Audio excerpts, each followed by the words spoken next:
these guys are all big influences on me and certainly house music.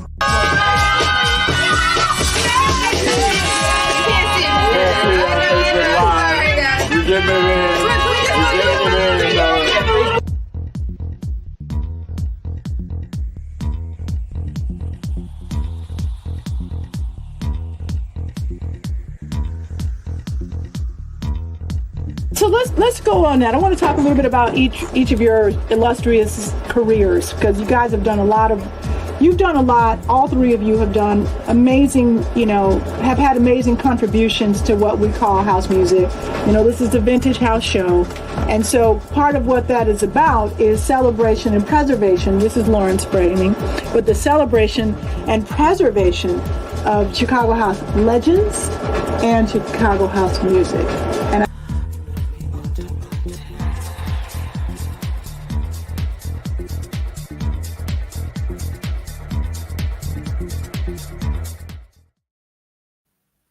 All right. Good evening. This is WNUR, Northwestern Radio, Evanston and Chicago, 89.3. This is time again. We are doing the Vintage House Radio Show. This is my week. This is DJ Rocky Floyd. I am honored to bring on someone that not only do I admire as a DJ, but as a friend and as a talent in the house music industry. I want to welcome Master DJ Tony Soul. How you doing, brother? Oh, man, what's up, brother? Thanks for having me, man. Really appreciate it. Yes, sir.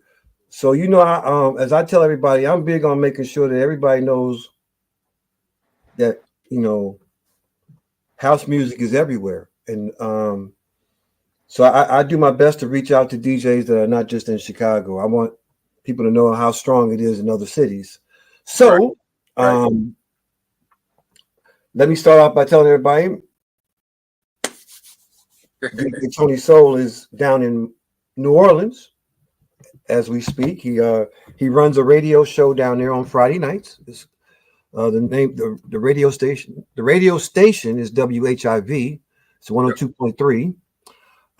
And it's the Friday night show dedicated to house music. It's 3 hours of house music played every week. 5 hours. 5 hours. Oh, I'm sorry. Even longer, even better. Tony has been around a while and has been influencing music. He's also been around a lot of the great DJs that we have in the world, not just in specific areas. As we get into him, we're going to talk about what he's done, what he's doing, and where he's going with this afterwards. All right. So, first question. My man. So let's. I want everybody to know about Tony Soul. So tell me, not just the house music, because I know you didn't start with house. No. And you got, I won't say dragged into it, but you got drugged into it, and that drug has been your addiction ever since. Yep. So let's tell me about yourself, brother. Man, I mean, I'm a New York lenient. I'm from New York and I'm from New Orleans. I'm equal parts, and so I come from the culture. My father's a DJ. My grandfather's a DJ. That's kind of all I know. But I'm a b-boy. I was a b-boy straight up and down. Like, I was the definition of a b-boy, like in the 90s, 80s, and 90s. And then it's this damn music, man. This damn music is holding me, man. I mean, I've been DJing since 1979, but I mean, it was always hip hop and R&B and reggae, whatnot, the basics. And house music just changed my life. As simple as that. So I mean, again, I say I'm the son of a DJ and the grandson of a DJ. So. They weren't club DJs, but they were instrumental in the music itself, the culture, whatever. My grandfather was one of the cats in Chicago on the radio that kind of the blues king of radio in Chicago. Pervis. And his name was Spann. Pervis Spann, right? Yeah. No. Everybody knows that. That's a Chicago DJ legend. So that's what I'm saying. Everybody needs to know. So I mean, the music has been around you forever, And then in one way, shape, or form. Yeah, before I even had a chance to make a decision about it, this is what it was going to be. I didn't know it was going to be this. It's crazy, but and then my father's is well-respected New York DJ from WWRL in New York, and so he was instrumental in the in both the music he played on the air at the time, and then the rappers that the original rappers, if you will, came up trying to mimic my father, how he sounded on the radio. Okay. So having that kind of background, I mean, it really wasn't a choice of what I was going to end up doing. I think I stopped DJing for maybe 3 years when I got married to try to hone in on my family life and make some real bread that I thought, well, San Francisco ate up all my money, but trying to take care of the family and not be in the clubs. Maybe 3 years I stopped, and then being in San Francisco, man, which has such a great house music scene, really it just brought me back into DJ like that. Like I got to be a part of this. I got to be a part of this. I got to. It's changed my life for better and for worse. Pardon me, for better and for worse. It changed my life because it ain't been all roses. It's been a challenge, but right. This beautiful thing we call house music. Once you in, you can't stop. It is what it is. Okay, so basically, we know for sure that your early music influences, of course, it's generational for you.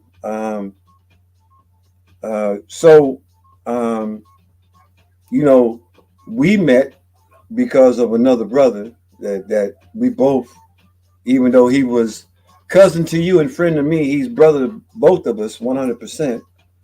And I think a lot of people, especially here in Chicago, because of his movement from Chicago, tend to forget about him a lot. And but he was very influential in the culture here. Thomas Spann, everybody called him Peace. Yep. And so tell me what the family called him. Oh yeah, I mean he was every bit of the definition of and I say this now. I've always said this, and I even told him prior to us losing him. I said every bit of the definition of the word man is what you are, because you cover every ground and every bit. That being said, so tell me about the culture in New Orleans. How is house music down there? It's non-existent. It's non-existent. Okay. I mean, we're doing some things, and then we have on more the tech house side of the game, we got a nice scene on that side of the game. Shout out Josh Sense, NOLA Housing Authority. There's that side of the game, but soulful house music and house music proper, if you will, it's not here. We're doing some great things. We on the radio and stuff. We play. DJ IV is on Thursday nights on 102.3. I'm on Friday and Saturday nights. Friday nights I play 5 hours, and then Saturday nights we do old school and house. So okay. and we do we're doing parties and stuff, man. But it's really an uphill. It's really an uphill battle, and so it's a challenge that I think I'm partially. Moved here for when I was on the road years ago and had the opportunity to be around so many different dynamic house music scenes, whether it be in Europe or Africa or even here in the States. My mind was set that I'm coming back here and I'm going to New Orleans. New Orleans is absolutely the most musical city on earth. I mean, there's no city that even compares to this place when it comes to musicianship, when it comes to soul, when it comes to flavor, when it comes to just, this is it. This is the end all be all when it comes to music. So you got musicians just walking around. I just yesterday, this dude just walking down the street playing the trumpet. Like it just be happening out here. This band, second line, this what we call second line, which is a march of a band playing this New Orleans sound of music, which is indigenous culture, Black indigenous culture here. There's no place like it. So I kind of feel like I'm on a mission that to bring the most musical city into the biggest music on earth. This beautiful thing we call house music is probably the biggest. It's like soccer. It's like, it's the biggest music in the world, except for America. Right. The difference is we created this music. Right. We didn't create. I don't know the history of soccer, but I don't think we created soccer. But we created this. I mean, we can get into we can have that conversation, but we Right. we created through the streets of Chicago, the streets of New York, Baltimore, New Jersey. This music was born, and it's our music. Right. But then New Orleans is just the most musical place by far. So I figured that my goal would be to connect New Orleans musicians with this music, which is what I'm currently working on now. So okay. Yeah, so that's where I'm at with it in terms of understanding New Orleans. I mean, you're never gonna be in another place like this. Like, it's almost stupid. It don't make sense. Just how musical this place is. It's nonstop.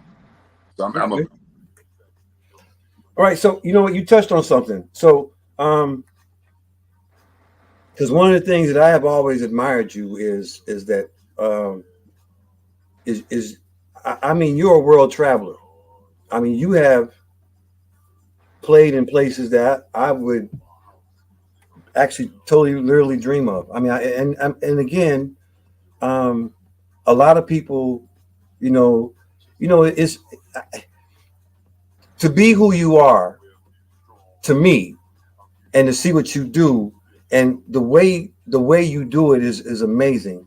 So when I tell you about this gentleman right here, I'm gonna tell you right now, off the top of your head, outside the United States, give me 5 cities you played in.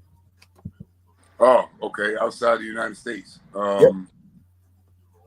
Barcelona, Rome, Casablanca. My first place I played in Europe was Lausanne in Switzerland, which is amazing. That was it was a great intro. Istanbul or Athens. Okay. See, so I said 5. when I say, because that's why I say when I say you're a world traveler, you brought the culture to multiple cities, and you bless them with what we do here. And Hey man, they do it there though. They wasn't they oh no, I get it. No, I get it. But what I'm saying is, bringing it for people who are outside of the country listening to our music, of Right. course they're doing it as well. But again, having someone from the culture where it started from to go there and bless decks, Oh yeah, for sure. it's way more impressionable, because people could say, you know what, hey, blah blah blah, hey, I've been playing house music, I love it, by Tony Soul forever, but guess what? Tony Soul is right here now, playing his own music, and Yeah. it creates the connection even more to the culture for them when, Right. when you have that artist go there and do it.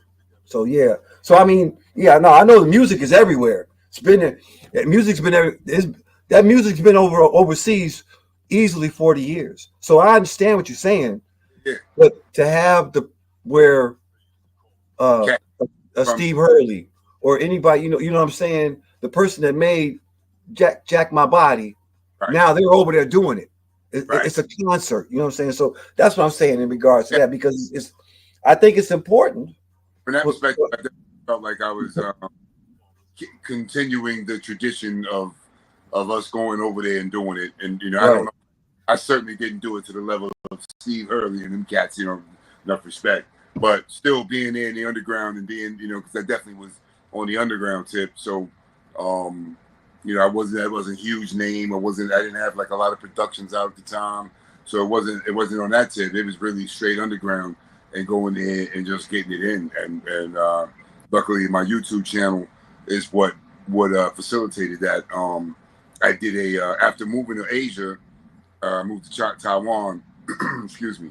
After doing that, I had to come back to the States, and I put out a series called on YouTube called The Balcony Sessions. and for some reason, which I can say in a minute, it caught really big in Italy. And this is like before like, you know, DJs doing locations and stuff and playing at, you know, different kind of spots. This was like at the beginning of that. And I got blessed. I mean, I really got lucky. I mean, also, which I got to say is, I got split with my wife at the exact same time. Had I not split with my wife, I was just going to Europe to go play a couple shows. But my wife decided that this wasn't going to work out because of me pushing this DJ thing, which I can say in a minute and talk about more. But the timing worked out to where it was like, all right, well, I don't have my wife no more. I might as well go all out. And so I went to Europe with that in mind, like with no end game. I went there to see what it do, and I got blessed to meet the supporters of my first, like, you know, like a lot of supporters in the chat rooms on the internet radio back in the day when it was brand new at the time. You know, yo, if you ever in Rome, holler at me, man. If you ever in Milan, and next thing you know, I was in Milan and I knocked on their door, like, yo, what's up? Right. Like, oh wow, he's really here. Like, yep. I mean, get it on. So it just happened because I didn't know what I was doing. I had no idea what I was doing. And as you said, I'm not first generation househead. This happened later on in my life, so I'm kind of not knowing. I mean, I know house music was big. I always knew it. I mean, I always listened to it. You know, I listened to house music, but I was, you know, never in the scene. So this is all new to me. Like, this is just how people treat each other, the love I got from people was just, man, the love I got from people was outstanding. I never would have guessed that this kind of life, because, you know, again, this is not a great financial situation being a house DJ. There's not a lot of cash in it. Sometimes, I mean, now and then you hit a gig, hit a lick, you know, or you get on the roll where you get a couple gigs in a row, and if you know how to work it, you can stack that money. But normally, it's a tough game. For the way I do it, because I'm a touring DJ. I don't have a set residency anywhere. In one city with that, you know, like I'm so envious of all y'all. I mean, y'all play. You got you know. And I know your money. I know the money's still up and down, even in Chicago or anywhere else, New York, whatever. But you got a place, you got a city where you can get gigs. And right. I just don't live in that city. I mean, one of the reasons I moved overseas was because San Francisco was already so, they had already had their thing going, and I couldn't get in. They wanted me to go start from scratch. They wanted me to go to the back of the line. And I had already been an accomplished DJ, you know, playing in New York and New Orleans primarily. And so I had already seen, you know, I wasn't going to the back of the line. Maybe it's ego thing driven, but so going overseas was like that's what I was going to be able to do. That worked out for me.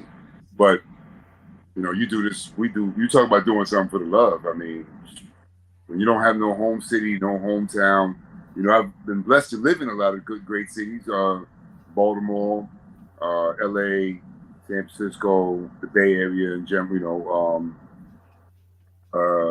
Miami a little bit, which I'm currently kind of back and forth. We'll talk about that. But I'm in New Orleans where it's just not happening. It's just, and it's tough. I mean, it's in a building process. You got to start with one brick. That's where you go from there, and everything else starts from there. So I mean, I think so. I mean, so in saying that, tell me about HIV and what you're trying to do with it and where it goes. Yeah, with a blessing. Shout out DJ IV for Shorty. She from Philadelphia. She moved down here years ago before I came back. She moved down. She had been down here and she got on the station. You know, it's a community station. So again, my career choices are not financially driven, clearly. And my ex-wife can definitely give the thumbs down to my choice. Absolutely. I don't know what I'm thinking. What am I doing here? So you want community station and you work for your music. You're playing the music where financially is not. Yeah, great idea, Tone. But you know, community station, great DJs over there doing different shows, everything. You know, Don P. Shout out Don P. The morning show. We got a full slate of great music. But Thursday nights, Friday nights, and Saturday nights, we got blessed to be playing house music. And I get to feature some of the best DJs in the world. One thing about traveling is you meet so many different DJs, cats that become your friends, and whether I stayed on their couch or I ate their food or DJ who drives all the way down to Greyhound and gives you 20 hours. I don't know who did that, man, for real. Rocky, speaking of you, Rocky, you meet such amazing DJs that now I got an opportunity because it's an FM station on a nice 102, so it's on a great part of the dial. It's good, but also it's obviously everything is worldwide now with the internet. So just being able to have a position in the game for me is cool. Like and to showcase some of the cats I know from around the world to New Orleans, and also showcase New Orleans DJs to the world because we got them now. We got some dope cats here. My residents, my man in Goma. We got some cats here. Quick Weave. We got great DJs here that love the music. They love the culture. Pablo Z, my man DJ Wick. But we don't have many venues to play out of, and so it's tough. So to be able to give a little shine, right? Well, like I said, one brick at a time. So this is one brick, brother. So you know what I'm saying. I mean, who knows? Maybe next year about this time, Tony Soul is the main dude on the radio, and he's got all these big events going on, and he's bringing in all these DJs from around the world. I mean, man, like I said, it's just one brick at a time. So yeah, when I have Louis Vega in the French Quarter, that's when I know that's man, for real. Yeah, you get Vega in the French Quarter. We got a party going on in the French Quarter. Yeah. Matter of fact, hey, you know what? Matter of fact, since Mr. Coffee turned out Madison Square Garden, maybe Mr. Coffee might be able to turn out the Silverdome. What I'm saying? I mean, Superdome, my fault. Yeah, you know what I'm saying? So it can happen. But again, it may start with you. So yeah. Oh, I firmly believe it will start with me. I firmly believe that I am here. That's my mission. That's what I'm here for. That's why I'm here. So I almost have no doubt, but it's going to take some work. It's going to take some, because here's the thing about New Orleans. New Orleans has such a deep rooted musical culture already that they're already doing their own thing. So the only way that you can really impress the locals here is by New Orleans being involved. So say for instance, we have our great musicians, whether it's Curry Ruffins or Trombone Shorty or one of the Indian music we do here. And when I say Indian, I mean Black indigenous music here. They have to be involved. Right. One thing I'm working on, one of the main things I'm working on is getting New Orleans musicians aligned with some of the house music producers from around the world. So I'm trying to get Louis Vega playing, or not even Louis Vega. Let's go, my cats, my guys like CL Assad, or getting Ramsey or Ed Ramsey, or cats I know in the game to sing on New Orleans stuff, or getting New Orleans musicians to play on the music. And it's our own kind of sub sound, like our piano. No, so they know that it's New Orleans culture. I got you. Yeah, 100%. Has to be local, has to be localized. So that's what I'm working on now. Whether it's getting some of these, working with the musicians to get them on a house track. And now the tricky part about that is I'm not 100% New Orleans, so I'm not. I don't know how to put this. I'm almost not. There has to be somebody else that helps me facilitate this, bring this on, because it has to be a straight New Orleans. Right. Talk on the records, and I do a little spoken word type thing. But I don't sound the culture. Right. There's no mistake about it. I'm from here, but I'm also from New York, and so I don't sound the part. And so without me sounding the part, it's not official, which means I need help. I need help in that. And that's what I'm working on right now. So that's where I'm at with it. Getting that real local sound, like to really get the, I could put out records, nobody here is going to be like, oh yeah, that's my people right there. No, I don't sound like I don't. Not sound, yet. Not yet. That's what you gotta say. Not yet. But I'll never sound the part. No, what I'm saying is for you to import the culture even into Tony Soul music. You know what I'm saying? So yeah. All right. So We take an interview. We rolling. I can't burn my beans. I got you. No problem. All right. So you again. You've had the music all around. You've had music around you your whole life because that's just facts. Where do you see where do you see how do you see house music, the culture as it sits right now? Globally? Yeah, globally. I think we're not connecting with the youth. I think we're missing the mark on connecting with the youth. Okay. So how do we fix that? Like in cities like, especially like legacy cities like Chicago, like Baltimore. I don't think we're connecting with the youth enough. All right, so how do we do that? I don't know. If we said, hey, Tony, look, we're gonna work with the youth. We need your very best idea. How are we gonna do that? Oh man, as I come out of the darkness into we in New Orleans, we cooking red beans on Mondays. So I got to check on my beans. Okay. Man, I think through promoters doing specialized events where you can like personal events at the crib, like house parties, like the music, just intimate situations where as they come from youth into like young adulthood, really like or adulthood or grown man stuff, to see the benefits of it, like club culture is dying across the board, regardless, like R&B, hip hop, whatever. That club culture is dying as well. So it's really just about personalizing it and showing them, being able to show them how cool it is to be able to, in an environment like there's an environment where you can hang out and there's some chicks and there's beautiful chicks and you ain't got to spend all the money because like I said, the club culture is dying. Nobody wants to go with the sections and all of that, and so there's an opportunity there for us to grab them with that. I mean, there's still DJs. There's a youth movement with the house music scene with DJs, like they're in it, but I'm just not seeing it. And it's up to the promoters, I think. I think it's up to the promoters to push that. I mean, it is like in a place like San Francisco, the Bay, they rocking. The youth is still, they're everywhere. They everywhere down there. They are everywhere down there, 100%.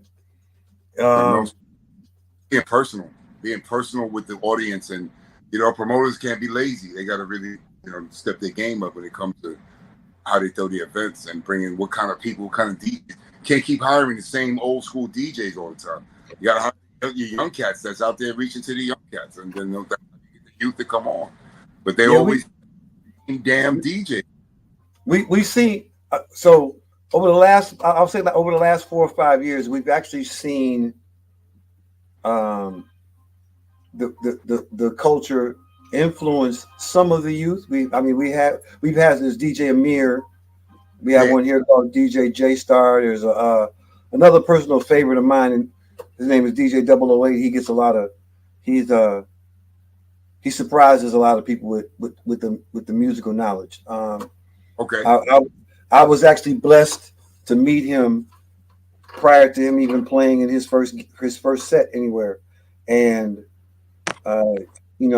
he was picking brains, so he's out there asking, what type of house should I go into, or and how do I do it, and just passing on the knowledge to him, and even not and again, I take no credit for this. So just the people that he talked to, you could see he listened and learned from, and he takes it and he runs with it. So I 100% for this culture to keep going. There's going to have to be some real strong influences from those generations. Not even the next generation, because we're in our 50s. The next generation is is Right. 40s. Right. And it's nice to have them in it, but we need them. We need 15, 19, 20, Right. 22-year-olds for them to get to our age and they're still honoring what was before them. So I agree 100%. Tough thing to do. So it's big to see that. Absolutely.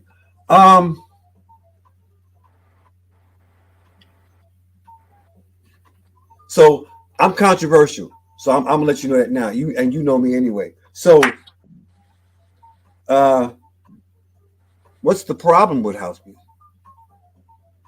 It's not a financial situation. There's no money in it. Okay. You know, Okay. to make money to survive, so to eat, to live, to like throwing a house music party. There's no money in that. The OGs, the type of people that love house music, or the type of people that don't want to spend $12 on a drink, that don't want to spend $20 to get into a club. The type of people are the type of people that is tight. They know the real world. They know it's tight out here. I can't spend that kind of money. So they sit in the car with their drink and they coming into the party. Oh yeah, absolutely. They come in and get water. Or to smoke a blunt and come inside, or drink, right. I don't want to or pop a pill or whatever the case may be. They go inside. There's not a financial situation like that lends to success, and so so you got people that are you like. For myself, I know we're not doing this for the money, right? So this is where I give you great credit at, because I was always a YouTube watcher of where you play at, because again, it's not like you're playing in stadiums. I mean, you're playing in restaurants. I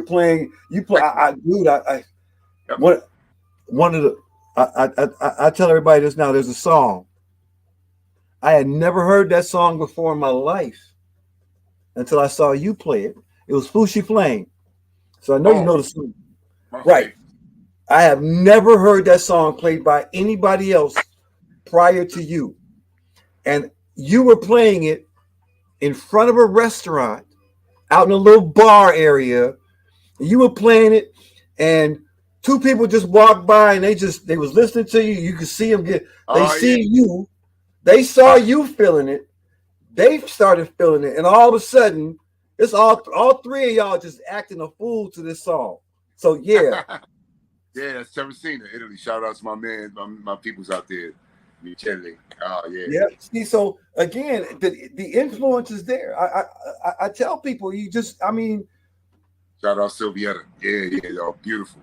Yeah, it is one that I do know that I'm one out of very few in this game that's had the opportunity to experience those kind of things. And for you to remember the video, that's pretty cool, because you're around the core of house heads, like just like the basics, just the core of it, just the essence of it. Like man. I was living in a castle then. It's a town just outside, in between Rome and Naples, a place called Teresina. And it just happens to be like, I remember posting something saying just how crazy it is to be in this little town, and they appreciate and love house music more than most cities in America. It's crazy. Like, what?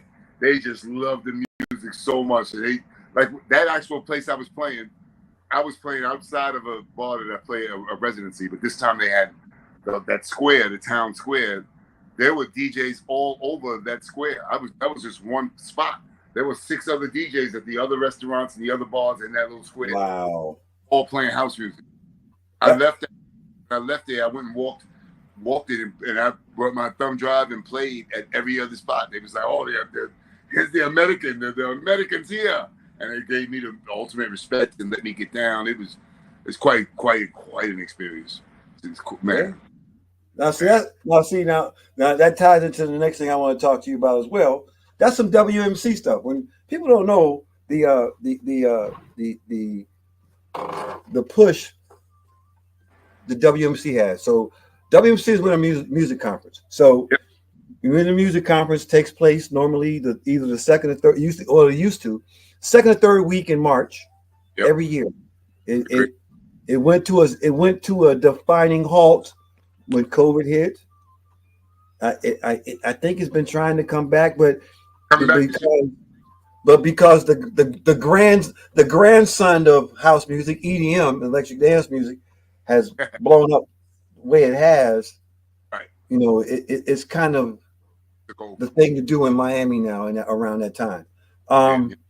So tell me about so again, when I tell people that I know you, so during the Winter Music Conference, for nobody that doesn't know, to give you a little breakdown of what happens. So the there's actually a conference, let's get that right first, of where they're doing releases of music. They're talking about the new products that are coming out. They're talking about the culture. They brought in specific people who are doing some major releases. So it's all this stuff as well. That's at the conference. Now, what's going on in the street at the time was every major hotel in South Beach. Every major hotel in South Beach, they had house music playing from 11 in the morning to 5 in the morning every day in all of the hotel lobbies. No matter what it was, I was fortunate enough to do 1 year down there where I actually had 11 different shows going on for 4 days in 5 different hotels at the same time. Oh man! So, right. So I'm chicken with my head cut off. Say what? He was at, I think he was at a clothing store in Washington one year. I remember that. Yep. I was at the Gap, and that's what I'm about to bring up, because you was one of the first times I met you. You were doing Adidas. Adidas, right? Across the street from the Burger King. Yep. Yes, sir. See, so again, for me personally, is when you meet people and you know that they're good people and you know that they love the culture, and you could feel it just because in their conversation and the way they show you they love it is by the way they play. So tell people about what the Winter Music Conference was to you. Well, I mean, we can't speak Winter Music Conference without speaking about DJ Peace again, because giving so many DJs from around the world who came in and from around the country a platform, a chance to show their stuff, get down. And I mean, I can't imagine a Winter Music Conference without DJ Peace, because he got those hotel lobbies, he got those parties at the different places that cats that they would never have a chance to play if it wasn't and be heard. If it wasn't that, I think that's the essence of house music to me. That and Peace personifies what house music is. Just that love of, yo, come through, we got you. Now we ain't getting but a couple drink tickets. We ain't getting paid, but we coming down there to do it. Every now and then it might happen, but then you might get tips. Like countless times I know I got just tips that saved my life. Like I was out there, I was in Miami broke. Coming back from Europe every year, I come back from Europe to visit, and come during the WMC. So it was tight, and having an opportunity to play in front of, because the cats that are levels above us, whatever, however you want to do that, cats that are the big time or whatever you want to say, got a chance to hear you, and more importantly, the people that came to the conference. To hear the big time cats, they didn't just see the big time cats. They came and saw you and became a fan of you, and became a fan of him, a fan of her. Because they realized, oh snap, I remember seeing you on YouTube, or I saw a little video of you back then. Especially back then, as videos weren't as prevalent as they are now. It's like almost now it's whatever. But when I started, when I came into the game on that, it was brand new. So it was, I got lucky. Like I worked for a radio station, which was one of the first internet radio stations that kicked off the game with the video, the whole thing called Radio 4x4. And they had all the tech house and deep house DJs from around the world. So cats that are now made their names for themselves. And they were names back then, but I was the only black dude on there. I was the only Soulful House DJ on the channel. And oh wow. That gave me love that without that, I don't know. I mean, I guess it would have came from somewhere for me to, to keep being in the game and doing my thing, but that was everything. And then they were based out of Miami. So when the Minute Music Conference came, I'm coming back from Rome or Barcelona, wherever I was coming back from. I'm coming back to Miami where I got the station and I got a little clout. That's how I got to the Adidas store. I had all my Adidas gear. Oh man, oh yeah. The Winter Music Conference is everything. And Bill Kelly had a chance to play at his. He was running the Hotel Astor on Washington 10th, and he played with another person in house music, which is a demon in house music. But I mean, literally a demon. I met a demon in this game. I literally met a demon. I mean, demon. Tried to take my life. Took the lives of 3 other people. So yeah. But I having a chance to play there and get a chance to meet Bill and meet some cats. Some of those. Bill Kelly's the cat that him and his partner that started the winning. Right. Shout out Bill. And now I'm moving to Miami now, so I'll have part-time, be back and forth between here and New Orleans. Now winning music conference, shout out to DJ Peace again. Yeah, man, it was epic. I mean, nothing I did. And when I tell you I was doing all these events and everything, if it wasn't for Thomas, I wouldn't have been there. It wouldn't even have happened. It wouldn't have happened. So all right.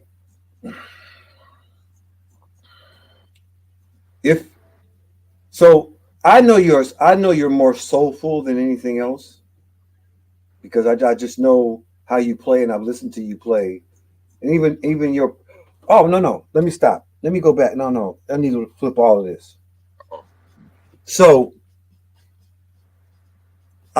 Tony Soul is a DJ, but Tony Soul is also a producer. He makes music. So, talk to me about that side. Tell me accomplishments for you in regards to music wise, and how that came to be for you. Out of necessity, and that's a good thing you bring that up because I mean that's one of the things I don't like about the game is that you can only get so many gigs if you're not producing music, they're not booking you like that. Right. I mean, I'm a terror on the decks. I'm a beast, a straight dog. You understand what I'm saying? Like, but it don't matter if you ain't putting out no music. It just don't matter. I mean, I had to over years, and I still ain't there. I released 2 albums, but I released them independently. I haven't released them commercially. And it sucks that it has to be that way. So because I just wasn't inspired because I'm a DJ. So I'll tell you back when I moved to Taiwan, prior to that, I was getting calls from like Seoul, South Korea. It's like, yo, man, we love you over here, man. We've been watching your shows on Radio 4x4. We love you, man. If you're ever on this side of the world, we book you in a minute. Blah blah blah. Boom boom boom. I was like, oh man. I was like, yeah. This is like I hadn't yet done anything. I hadn't yet moved out of the country yet. So this is my first move. So when I moved to Taiwan, I hit him like, yo, I'm right here. I'm a hop, not even a hop, skip, and a jump. I'm just a hop. I'm a hop over from you, like a 2-hour flight. What's up? Let's do this. he was like, "Oh man, this is great. Oh, Tony Soul, you're in Asia, Southeast Asia. Let's get it. Let's do it." And so then he said, "Let me call to my boss, to the owner, set this up, let's get it going." His boss, he came back with an email a couple of weeks later and said, or a week later, and says, "Now we can't book you because," he said, "Yo, can you send me your site source and your Bport link?" And I was like, "Nah, I ain't got that." And then a couple of days later, they hit me like, "Ooh, yeah, see, my boss is like, yo, if you ain't music out, but you love me and you love what I was doing, and I rock the decks. Ain't that what you hired me for? To rock them decks, get busy on them decks and rock your club." But because they didn't have music out, they rescinded the offer. They didn't want to bring me out. So it was a wake up call. Usually the DJ that comes from the States over there they want them to perform and DJ. Right. You got, yeah, right. You know what I'm saying? You gotta have something, like, you know what I'm saying? Like, so it makes it hard. And this is one of the things you was talking about before. It makes it hard because there are 10 million basketball players that was better than Michael Jordan. Right. But because they didn't get the opportunity, because they didn't showcase themselves in a way they needed to showcase themselves, they don't know about it. Same thing with DJs. Right. I can easily tell you there's 70,000 DJs that will never see the spotlight of day because they don't make records, or they don't produce records, they don't do edits, they don't do anything other than sit there and blend one song to the other. And that's it. And even though this is the truest essence of what we're doing, they don't want to see that. They want to see you perform. You gotta get out there and you gotta have something. Show me your whole records. Give me a list of them, this, that, and the other. So I don't think the people care. I think this is a promotion thing from the promoters, lazy promoters who feel like they have to get somebody that's got such a name that they don't have to do the work of getting the people to convincing the people to come to their party. Because if you can get the real promoters from the 90s, 80s, and 90s, what I remember is cats that, in the 2000s even, cats that the people came because they trusted the promoter to give them top-notch entertainment, whether it be the dopest DJ that you never heard of or the dopest DJ that you have heard of. But they know that they trust that promoter to bring them fly stuff all the time. Whereas now, the promoter is just like, nah, we're booking people that we know are already established and they got their name, and we know we can count on 30,000 or 3,000 or 300 people coming because of their name, and not where back in the day they were coming because the promoter was. I know because I was one in New Orleans, and we brought in top-notch entertainment to the people, and they trusted us to bring whatever. If Sleeping Giant, which was the name of our company back then, if Sleeping Giant throwing the party, we know the entertainment's gonna be fly. We don't even have to go with it because we know the promoter is the star that brings you top-notch every time. Whereas now promoters get lazy, they just want to bringing you what we know will sell. We know will sell because he's already sold X amount of units, or he's already that guy. Hot and popular. He's already popular. All I got hot and popular. Right. And you don't know who it is, but you know you're gonna leave the joint like, oh man, who was that? So it's almost the same way as like dating. Whereas back in the day, you would think of it as, you get with a woman, and the woman gets with a man, and they build together. And they build, it's the same way promoters build with their audience together as youth, and they come up together and they build. Whereas now, ain't none of that. You meet with a woman now, you gotta have that paper right now. Yeah, we can't deal with no building. We in our 50s. I ain't courting you. You're right. I feel you. Yeah, absolutely. You already know what you want. So hey, this is what I got. If it ain't hot enough, I understand. I feel you. So different. So with you being with you touring the world and everything, because this is what I want to do. I'm going to ask you this because if there's a way that we're going to do this and we're going to keep it going. Well, not even just keep it going. Build connections, because I think that's even better. Build connections. So if you could, well, all right, controversy first. Controversy first. Give me your 5 top DJs of all time. Oh, wow. Ooh, that's funny. I've never been asked that question. That's something. Never been asked that question. So, and when I say DJ, Question. not talking about producer, I'm talking about somebody that you sat there and you went, DJ. damn. So, I've experienced a lot of for me personally, I've been more of a background person than anything else in this world, because I would rather sit back and watch and get educated, so I know what I want to do, than to be the one that's always like, oh, I gotta play for, I gotta do this, I gotta do that. I sit back and listen. So right. So top 5 off the top of your head right now. If you were a promoter right now, and I'm gonna say this, I'm gonna be this is totally open. So dead or alive, you had to pick 5 DJs. You're gonna do the Tony Soul Ultimate DJ Party. So we're House talking music party in general. Pick 5. Okay. I mean, number 1, first and foremost, is Jazzy Jeff.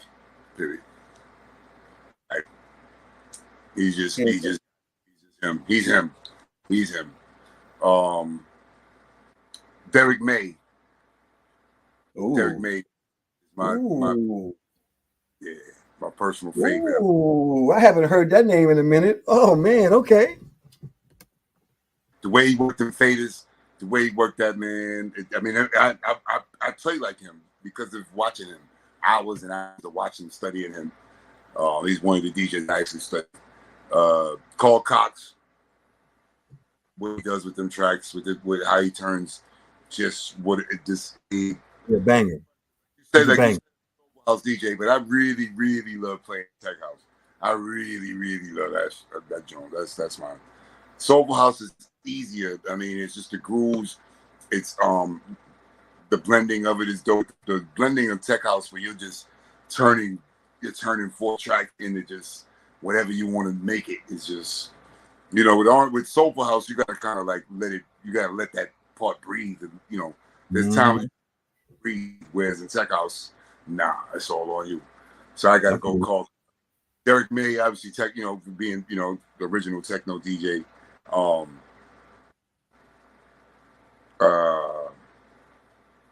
Joe. I gotta go Joe Closell.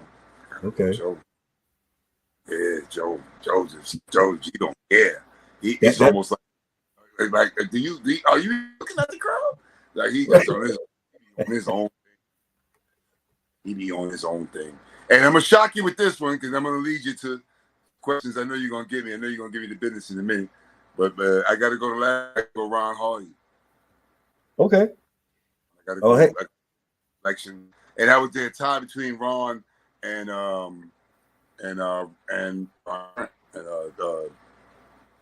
Ron Trent, right? Yep. There's a Ron Trent. There's a Ron Hardy. There's a lot of Ron in Chicago. Ron Trent's hard drive is just ridiculous. Like his thumb drive is just stupid. Like, come on, bro. Really? You just got all that music like that? If I might get at it. Yo, run that, son. Right? Yeah. I go to Brooklyn and moved to New York and did that whole Chicago to New York thing. I admire that. It's kind of And hey, I know you said 5. Well, I mean, you hit me with that is 5. You hit me with Joe, Ron, Derek. Who else? Joe, Ron, Derek, and Jazzy Jeff. Jazzy Jeff. I thought there was another one.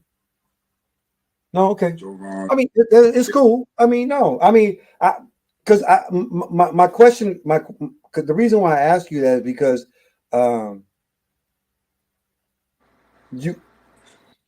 if you're a DJ and you have favorite DJs, you play like the DJs that inspired you. Yeah, absolutely. Yeah. So, and it's really taking, and it's not really playing like Derek May or playing like Carl Cox. You had 5. So There you go. it's not like playing like them. It's taking what you see and what you love that they do, incorporating it in you. So if you play a little bit like Carl, or you play a little bit like Ron, or you play a little bit like Derek, that's what makes Tony. The Rons, their selection. The 2 Rons, it's their selection. And then for Derek May, Carl Cox, it's their working of the faders. How they work the faders and make everything uniquely their own. And then Jazzy Jeff's just Jazzy Jeff. I mean, yeah. Jeff don't even get a classification. It's just Jeff. That's For real. Jeff. I mean, he's probably the I have a 1 and a 1A when it comes to the greatest DJ of all time, because I just don't think my 1A got an opportunity to play outside of what he was constructed in the first place. So we're talking about Run DMC's DJ. Yeah, that's Jay. Yes. Okay. Only because he was cut down too early. Because I mean, everybody, what Jazzy Jeff does was what Jazzy Jeff has done outside of the Fresh Prince and him. Yeah, he's his own entity. Yeah, right. And he's gotten way more bigger opportunity to do it. Right. I think the Jam Master Jay didn't get a lot of that opportunity because he was cut short so early. You know what I'm saying? Once Run DMC stops, Jam Master Jay is still a DJ. Right. And he was going to give you that business and show you why he was. So that's why my 1 and 1A, they're so close. Like, for example, Biggie and Tupac. You know what I'm saying? Or because they got cut so short, you never, like, where would we be today if Christopher Wright and Tupac Shakur were still alive? You see what I'm saying? Just to see where that hip hop music culture was going, because trust me, they had it on lock because they directed where it was going. So